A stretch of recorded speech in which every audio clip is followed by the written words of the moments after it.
A quick recap from the first chapter of The Guiding Light. After fulfilling her mission, Liora returned to the bridge, where the keeper commended her and revealed a new path into the unknown.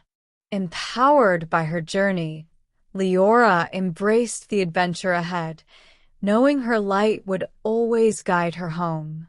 This is the second chapter of The Guiding Light, The Shadow of the Past, Volume 1. Liora's journey took her deeper into the forest, where the moonlight barely pierced the thick canopy of ancient trees.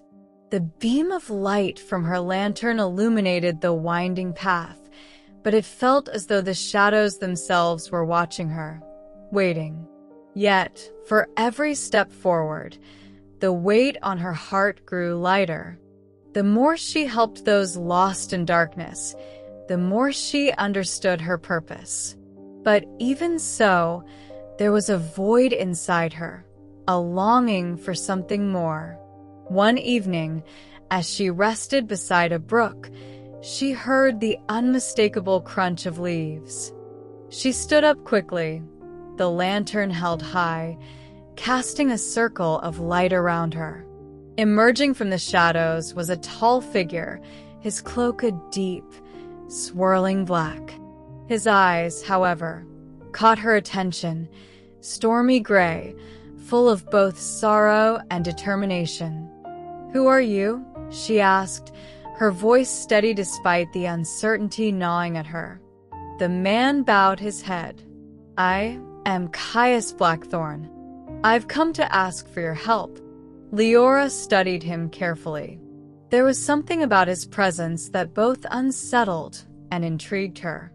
His aura carried a coldness, as if he were a man who had lived through many lifetimes of pain. "I can guide you, but only if you have a purpose worth guiding," she said, her tone serious. "Why have you come into the forest? Are you lost?" Caius stepped closer, his movements almost too smooth, too practiced. "Not lost, but seeking redemption." His voice dropped, raw with emotion. "I've caused much harm in my past, and now I must make things right." Liora held his gaze.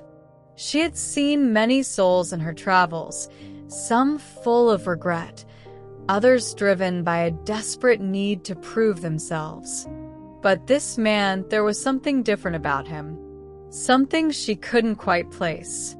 "I can't promise you redemption," she said softly, "but I can help you find the path.